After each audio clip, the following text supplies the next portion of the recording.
चस्मा लाउनेको चाहिँ श्रीमती उम्मेदवार हो कि ऊ आफै उम्मेदवार हो? श्रीमतीले फेरि घर दैलो गरेको देख्छु।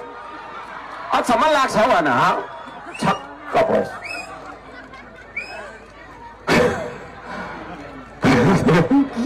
कति हाँस्नु पर्ने, खालखालकै नमुना देखियो, खालखालकै नमुना देखियो।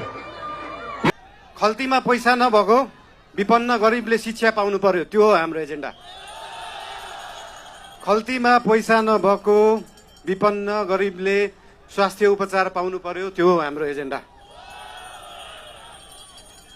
2 वर्षमा बन्ने बाटो 20 वर्षमा पनि बन्दैन, 1.5 वर्षमा बन्नु पर्यो, त्यो हो हाम्रो एजेन्डा। रुखमा बाँधेर हुन्छ कि बाटोमा सुताएर हुन्छ कि खोरमा जाकेर हुन्छ, बाटो बन्नु पर्यो।